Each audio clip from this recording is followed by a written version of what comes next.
Welcome back to Beam Gear. Now, it's no secret that Beam Gear has been gaining some serious attention lately, and frankly, we're loving the ride. I've been reading through your comments, every single one of them, and it's clear you've got just as much passion for this as I do. Because of that, I've decided it's time to expand the family. We are officially opening up applications for new people to join the show. Whether you want to jump on as a guest, help out behind the scenes as part of the crew, or perhaps you think you have what it takes to join me here as a co-host. I've set up a dedicated Discord server for this. If you want to apply to be a part of the show, or even if you just want to keep up with every bit of content coming out from Frame Rate Finish Line Productions, click the link in the description below and come say hello. We'll see you there. Now, on this show, we pride ourselves with reviewing the absolute pinnacle of automotive engineering cars with deep-seated history, mind-bending horsepower, and technology so advanced it probably requires a degree in aerospace physics just to turn on the radio.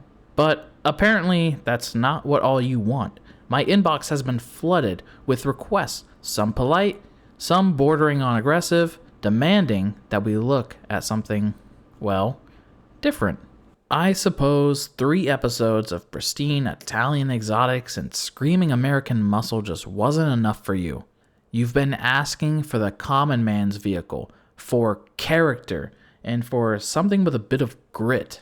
Fine, you win. If it's different you want, you're about to get it.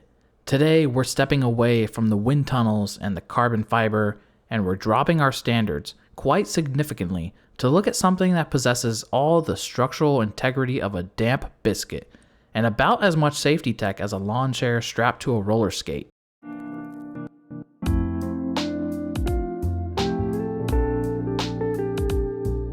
Today, we're looking at the Ibishu Pigeon. God help us all. It rolled out of the factory between 1980 and 1989.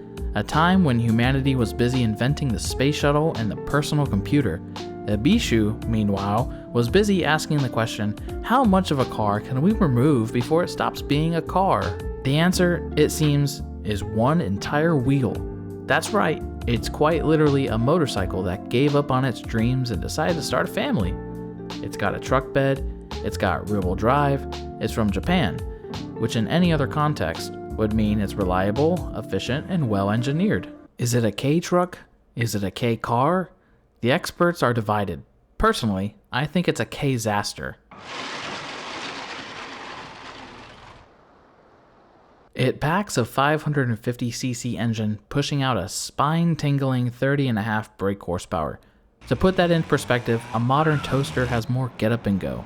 It weighs 1,378 pounds, which is impressive, mostly because that's roughly the weight of the driver's ego once they realize what they've purchased. New, this would have cost you about $10,000, or, in Church of England, roughly 7,500 pounds, which is a bargain considering it possesses a turning radius of an ocean liner dragging its anchor, and twice the chance of tipping over and a brisk walking pace. Performance? Well, if you really put your foot down, find a long enough downhill stretch, you can hit 70 miles per hour, though it'll take you a full 27 seconds to reach 60, which gives you plenty of time to contemplate your life choices that led you to this moment. It is the absolute distilled minimum of utility transport. It's not just a car, it's a cry for help. You look at it and you laugh. You think surely this is a toy or something passed around on Marketplace. In America, this is true, but in Japan, this isn't a joke.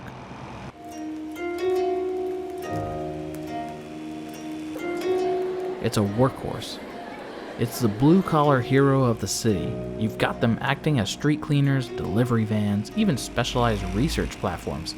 They spend their lives hauling, cleaning, and scurrying through traffic with a level of dedication you simply don't see in a Ferrari owner.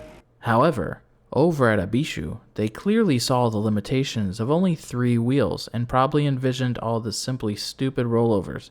2 years after it was on the market, they finally gave us the answer to our prayers. An official 4-wheel chassis option.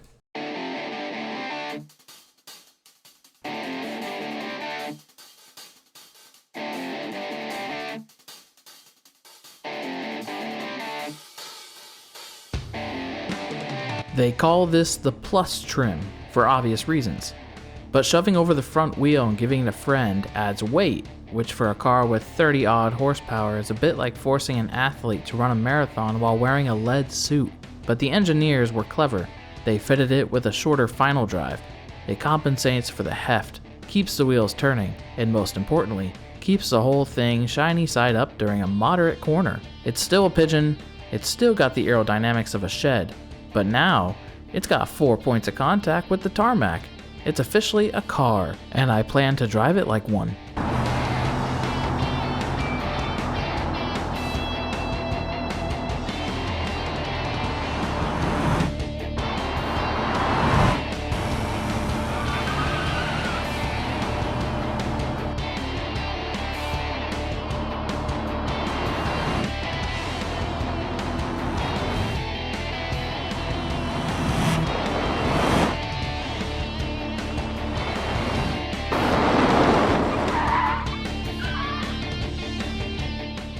Now, while I was having fun with the four-wheel Pigeon, the producers heard about an annual gathering of the local Pigeon Owners Club just a few miles from here, a place where men of refinement discuss suspension geometry and cargo capacity.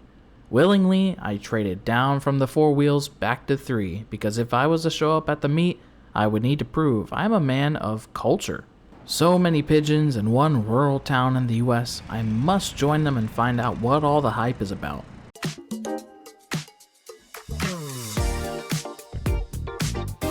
So many variations of pigeons, I never would have thought there'd be so many just here in this town.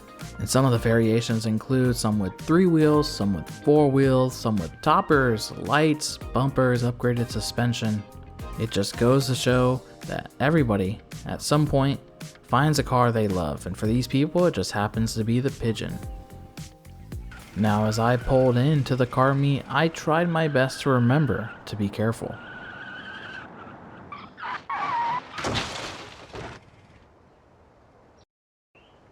While I thought I was fitting into the exact hype around the Pigeon, the club members were not thinking the same thing. And after getting help from the locals to flip my Pigeon back on all 3s, I decided I had enough.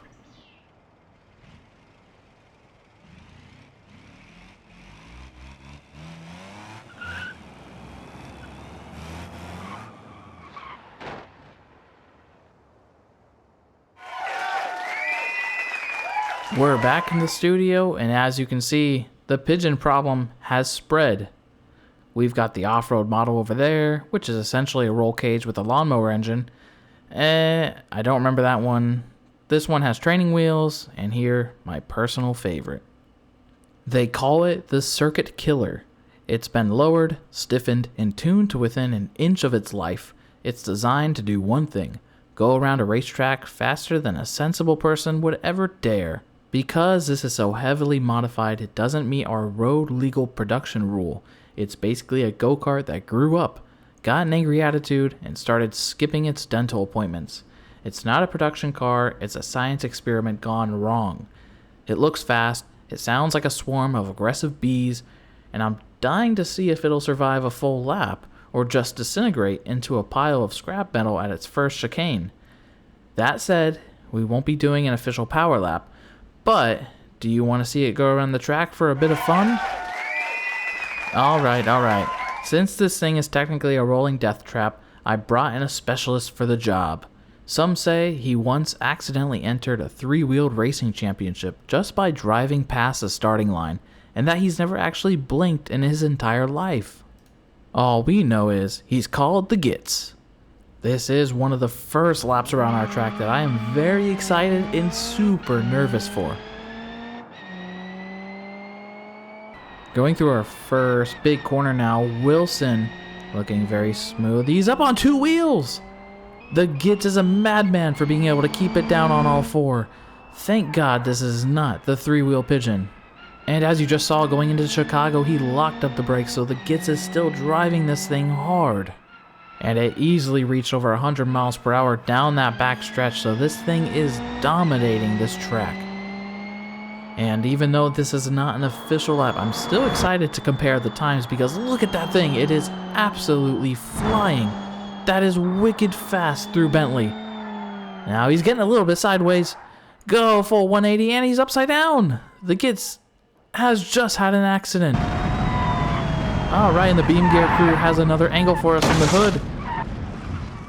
He could just not control it. It got loose, and somehow it found enough grip to get that thing to flip over.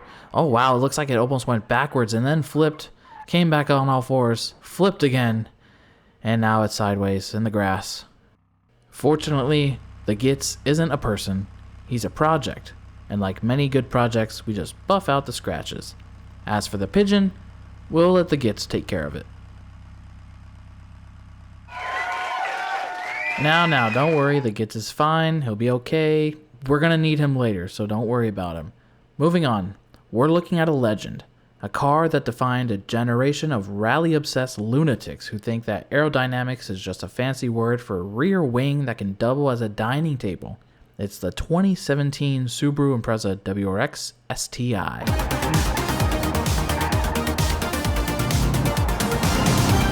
Here it is in all of its blue Subi beauty.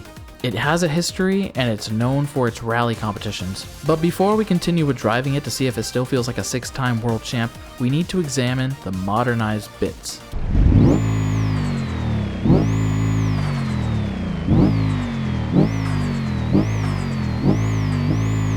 Under the hood sits the familiar 2.5-liter turbocharged Boxer engine. It produces 305 horsepower and a noise that sounds like a very angry lawnmower gargling marbles. It's an intoxicating, raw, and altogether uncivilized sound. However, stepping inside is a bit of a reality check. You see, while the engineers were busy perfecting the symmetrical all-wheel drive to make this thing handle like it's glued to the road, the interior design team seemed to have been given a budget of £3 and a stapler. It's plastic. So much plastic. If you're looking for luxurious soft touch materials, you've come to the wrong place.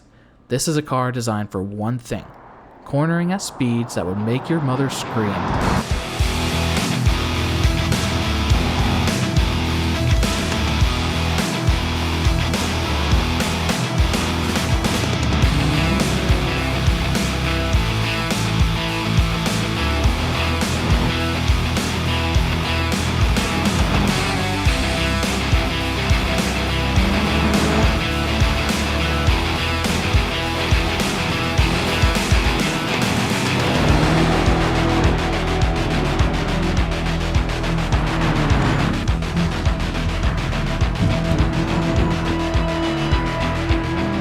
It's simply sensational. The brakes biting hard and the all-wheel system pulling you through the apex.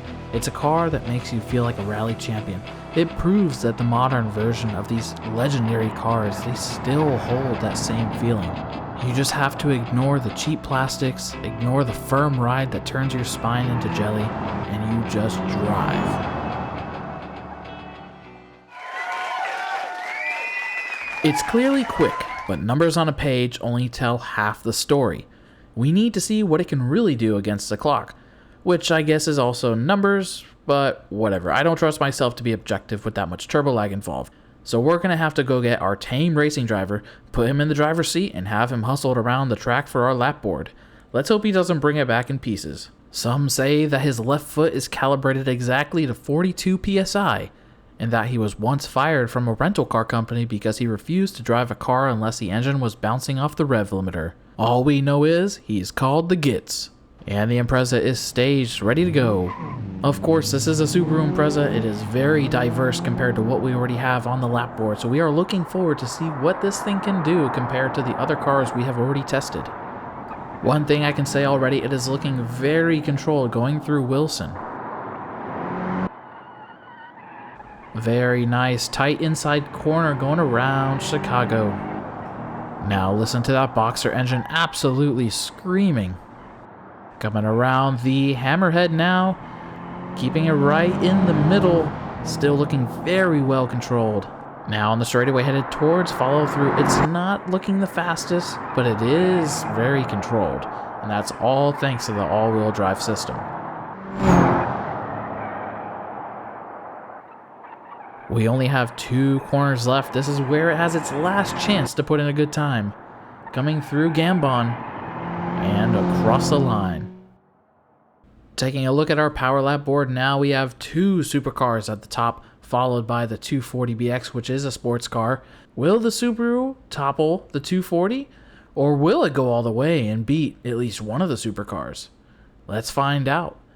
The Subaru Impreza WRX STI did it in 1 minute, 30.36 seconds. So that's going to put it in our third place spot, bumping the 240BX down to the last position. Now, moving on from the rally stage to something with a bit more length. It is time for Will It Drift? And the car we picked for this segment is coming into the studio. Here it comes. All 28 feet of glorious American metal. This is the Gavril Grand Marshal Limousine. It's a 5.5 liter V8 powered land yacht. Are we nearly at the A-pillar yet? I've had a sandwich, a nap. I finished reading War and Peace since we started this tracking shot. I've aged, I've learned to speak fluent French, and I'm still not at the front wheel. Honestly, I've been staring in the windows for so long now, I'm starting to get to know the imaginary people sitting in the back. Hello, sir. Would you like a snack? No. Right, moving on. I'm fairly certain this car has its own climate zone. I started this shot in summer, and I'm pretty sure it's going to end in mid-autumn. I just walked past the wet bar, the mini fridge, and what appears to be a small functional post office? Why does a car need a post office? I don't know. Ah, the front wheel. Finally! I'd shake hands with the driver, but I fear he's age-adjust waiting for the cameraman to finish a shot. The producers like to see me try out a new challenge, and this is what they gave me. It has all the turn-in speed of a continental drift and the wheelbase of a small town. But we are here to ask the important question, can we get this thing sideways?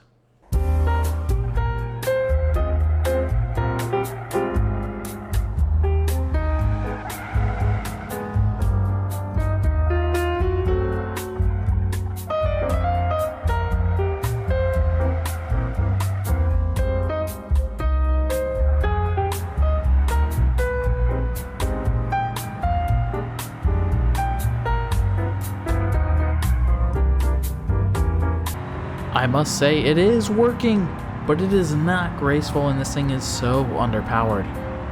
It's essentially a piece of automotive performance art involving a V8, a very long chassis, and a complete disregard for the laws of momentum. But once you get that weight to shift, it just hangs there a little bit. It's arguably the most ridiculous thing I've done on a track. It is just so elegant in the way that it gets sideways, and somehow it still can steer it into not spinning out. It's a resounding yes, it will drift, though with a few minor upgrades, we may be able to create a contender for Formula Drift.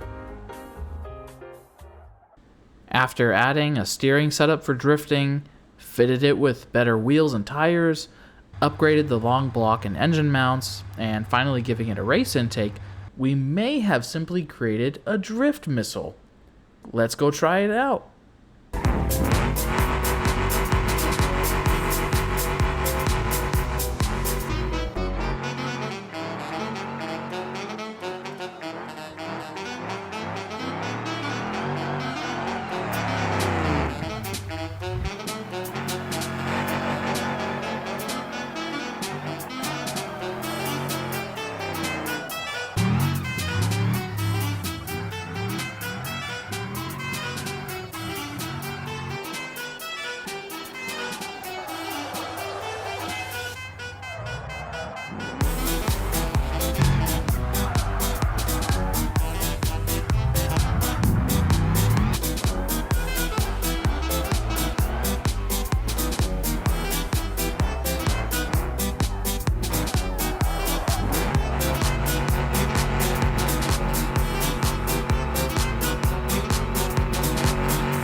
After about an hour of having too much fun and learning how to drift like a pro in a limousine, the crew started to notice that the engine was not taking it so well.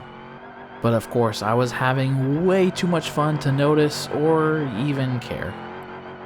And as I was drifting Hammerhead in reverse, the engine decided it had enough.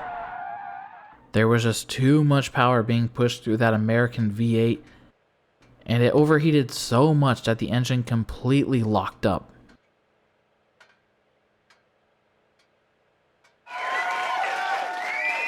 It's a yes, it will drift, and it'll make you laugh like a lunatic while doing it. Though, much like a Subaru, you'll probably need a new head gasket by the time you're done with it. Now, before we wrap things up, we did have a bit of unfinished business. In all the excitement of the STI and the limo, we completely forgot that earlier today, we handed the keys of our original 3-wheeled Ibishu Pigeon to the Gits and told him to have a go at the test track. And of course, ladies and gentlemen, this is only for testing. We are not counting the lap time for anything at all. If I'm being honest, we did want the Gits to drive it just for fun, because look how funny that thing looks going around our test track. As it comes around our first corner, he's up on 2 wheels. Oh no, he's up on no wheels! The Gits has flipped over once again. But this time I'm not as surprised. And the Gits, well, he doesn't look very happy with us. That's all the time we have for tonight. Thank you so much for watching. Take care of yourselves, and we'll see you next time.